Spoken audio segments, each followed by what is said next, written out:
Have you ever watched your dog shove her nose into a rodent hole and felt that instant panic? You probably assume she can catch whatever lives in there and bring it home to you. But with hantavirus, that fear is usually aimed at the wrong target. Your dog is rarely the carrier you think she is. In this video you'll learn why your dog's body isn't built to host hantavirus, who the real spreaders are, and the one common situation that tricks owners into thinking their dog transmitted it, plus what to do instead. Number 1. Why dogs are unlikely hantavirus carriers. Dogs' biological characteristics make them unsuitable hosts. You see your dog sniffing along a log pile, nose deep in a burrow, tail wagging like she just found treasure. And your brain goes, great. Now she's carrying hantavirus. Most people think any animal that touches an infected spot becomes a walking biohazard. But your dog's body usually isn't the kind of home hantavirus needs.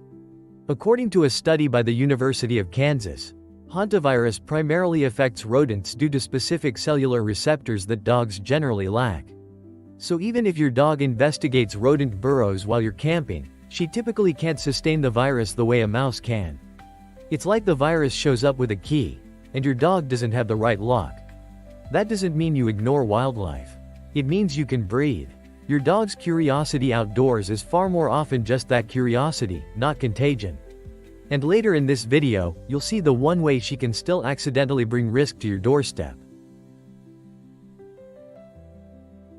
Number 2. The role of rodents in spreading hantavirus. Rodents are the primary vectors, not dogs. When your dog lunges after a rat on a walk, it feels personal. Like the danger just ran right in front of you. So you pull your dog back, and you start worrying about what she might carry. Most people think the dog is the problem. But the real issue is the rodent itself and what rodents leave behind. A study by the Centers for Disease Control and Prevention highlights rodents as the main carriers of hantavirus. Dogs might interact with these infected rodents, but the transmission risk of developing hantavirus from such encounters is minimal. The bigger risk is the contaminated environment rodents create: droppings, urine, nesting areas in garages, sheds, woodpiles, and crawl spaces. So your dog chasing a rat isn't a moral failing or a health sentence. It's a spotlight. She's pointing you toward the actual source, so you can focus on rodent control instead of fearing your best friend. Number 3. Understanding accidental dog-human transmission myths. Misinterpretations of dog-to-human transmission scenarios. Your dog comes barreling in from the yard, fur dusty, whiskers wet, and she rubs straight against your legs like, "Hi, I missed you." Then you remember the garden corner with that old compost pile. And you wonder, did she just bring hantavirus inside? Most people think this means dog-to-human transmission. But that's not what's happening. The University of California, Davis published findings showing that while dogs can carry particles from rodents on their fur, they themselves do not become infected. So the risk isn't your dog as a sick carrier, it's the same as muddy paws or burrs in the coat. Physical hitchhikers from the environment. That's a huge emotional difference. Your dog isn't dangerous. She's trusting you enough to run back into your home and press into you right when you can simply choose smart hygiene over fear.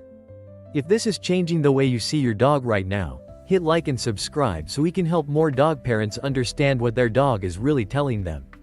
Because next, you'll learn the simple hygiene routine that cuts the anxiety fast, and then the final step that prevents the problem before your dog ever sniffs it. Number 4. Why good hygiene beats disease anxiety. Simple practices protect both you and your dog. You don't need a hazmat suit. You need a routine. When your dog comes back from a hike and she flops onto your rug, most people think the only options are panic or pretending nothing happened. But there's a calmer third option: simple hygiene that treats the outdoors like the outdoors. A report from Johns Hopkins University advocates for regular cleaning of dogs after outdoor activities. Not because your dog is infected, but because her coat and paws can collect whatever the trailhead dust, droppings, plant debris.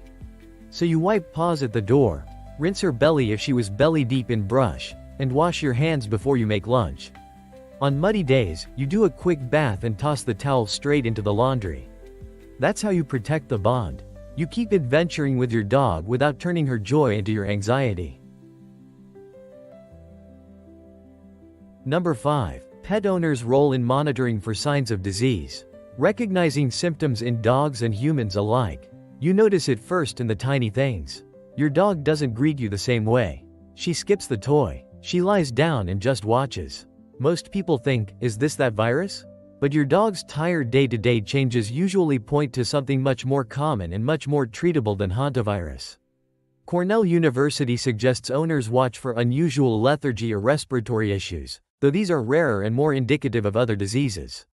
So if your usually lively dog seems uncharacteristically tired, you don't spiral into worst-case stories.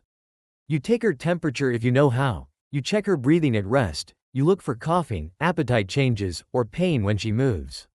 And you call your vet when your gut says, this isn't her. That vigilance isn't fear, it's devotion. Your dog can't explain what feels off, so you become her translator. Number 6. Environmental awareness for proactive prevention. Creating safe play spaces to reduce contact with infected rodents.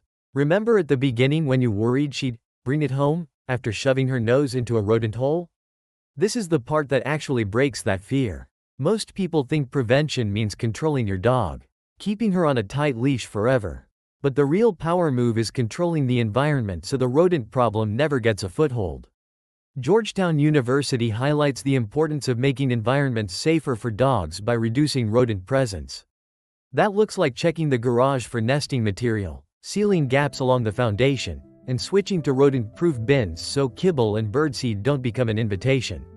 You clear brush piles she loves to explore, and you keep compost tight and dry.